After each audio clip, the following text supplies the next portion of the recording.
Before alien abductions became a cultural phenomenon, there was Army Private First Class Gerry Irwin, a man whose strange experience in 1959 would challenge our understanding of memory, government cover-ups, and the unknown.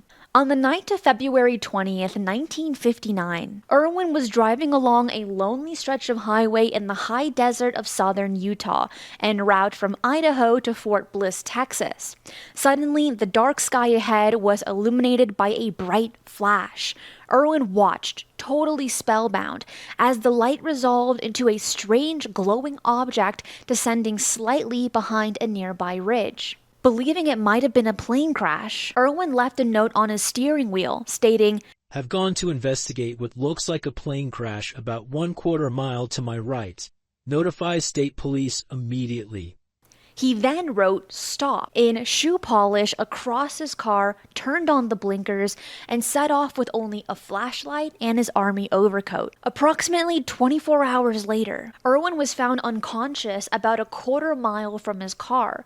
When he finally regained consciousness in the hospital, his first words were, "Were there any survivors?" To Irwin's surprise and confusion, he had no recollection of any of the events after leaving his car. After observation at Cedar City Hospital, Irwin was flown back to Fort Bliss aboard the commanding general's plane and admitted to a psychiatric ward for further examination. Despite being released with a clean bill of health, Irwin's experience just got more bizarre, including fainting spells and memory loss. The most puzzling incident occurred after Irwin's release from a 32-day hospital stay. In a trance-like state, he returned to Utah without permission. He walked directly to a spot where his missing jacket was hanging on a bush, an area previously searched, and there was no jacket found, by the way. And a pencil was inserted through one of the buttonholes with the piece of paper wrapped around it. Unexplainably, Irwin burned the note without reading it. The scent of burning paper snapped him out of the trance, but he suddenly realized he was AWOL. According to the reports at the time, Irwin was never seen again after the incident. Or at least so we thought. According to the book No Return, the Gerry Irwin story, UFO Abduction or Covert Operation, the author and researcher David Boer did some serious digging on the case. How could a person working for the military, seeing something strange in the sky, just disappear never to be seen again? There's a lot more to the story than what meets the eye or a casual search online. Let's fast forward a little bit. Two UFO researchers that were heavily involved in the investigation of the Gerry Irwin case and actually spoke to him before he went AWOL was Coral and Jim Lorenzen. The military's intense interest in the case was immediately evident. Irwin was flown back to Fort Bliss on the commanding general's plane and subjected to multiple hospital stays and psychiatric evaluations. On March 27, 1959, Irwin was injected with sodium amytal, also known as the truth serum.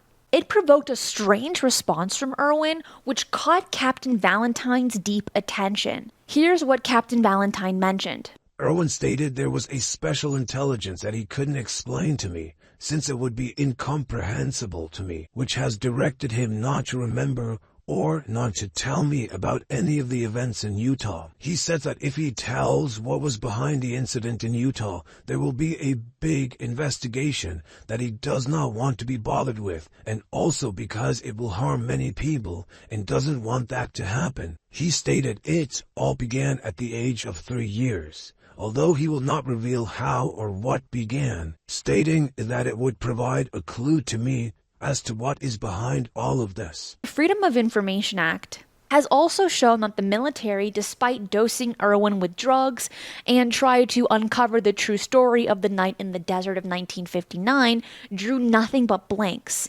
But the words of Captain Valentine strongly suggested he suspected there was much more to the story than what met the eye, and particularly so considering that Irwin had alluded to the fact that something happened to him at the age of 3.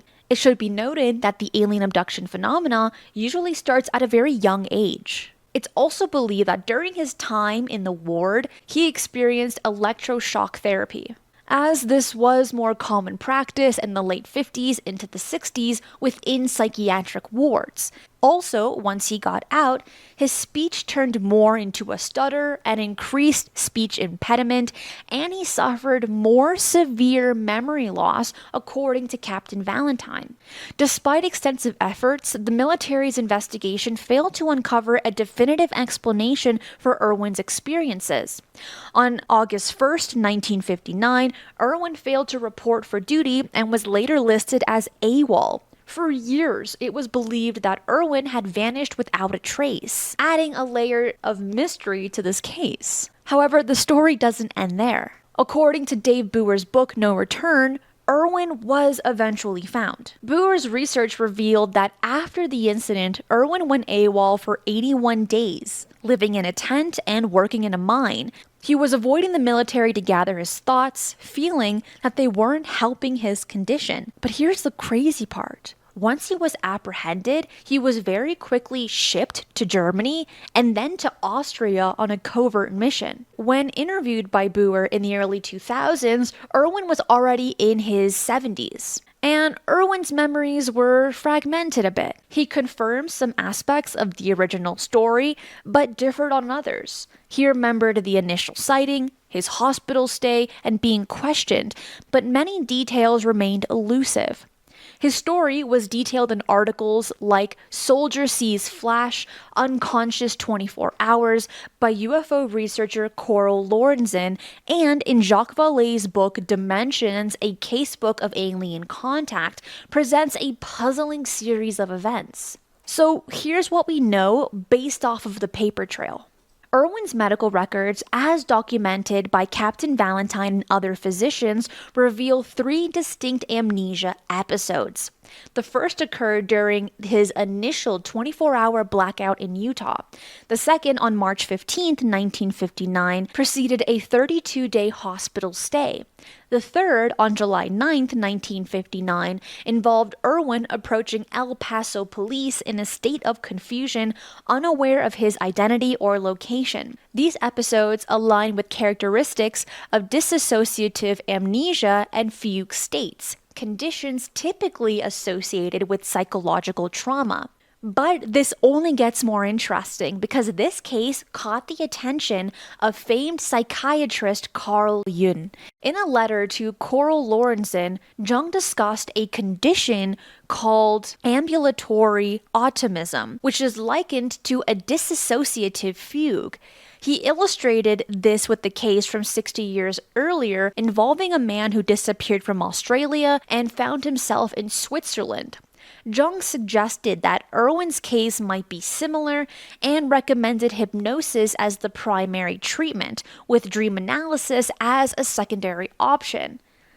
But Irwin was never able to get any of his hypnosis sessions, even though they were booked out under his name, paid by Jim and Coral Lorenzen. According to Irwin, he was allegedly stopped by the military to go to his regression hypnosis sessions, always given extra tasks and constantly not being able to make it to his booked out appointments. Jung further noted that ambulatory autism is often accompanied by hysteria and occasionally by latent schizophrenia. Interestingly, Irwin was indeed diagnosed with hysteria by Dr. Broadbent in Cedar City. The mention of psychiatric wards and electroshock therapy in Irwin's case does bring up some unsettling questions. Could his case have been part of the infamous MKUltra program? This covert CIA operation involved widespread human experimentation across 86 institutions, often without subjects' consent.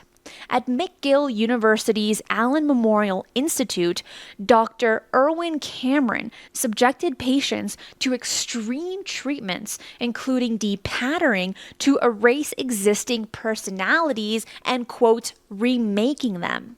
While we can't definitively link Irwin to MKUltra, the parallels are striking. The military's intense interest, the psychological treatments, and the attempt to alter his memory all echo known MKUltra practices. This raises a chilling question. Was Irwin's treatment a form of punishment for going AWOL, or an attempt to erase his memories of what he encountered on that fateful night in February of 1959? That answer is for you to decide. If you enjoyed the show, hit the like button right down below and subscribe if you haven't already. I do also write articles for all the shows right here, and you can find it on my website at strangeparadigms.com. You can also click that link in the description box below. That is it for today. I will see you next time. Be safe, and remember, keep your eyes on the skies.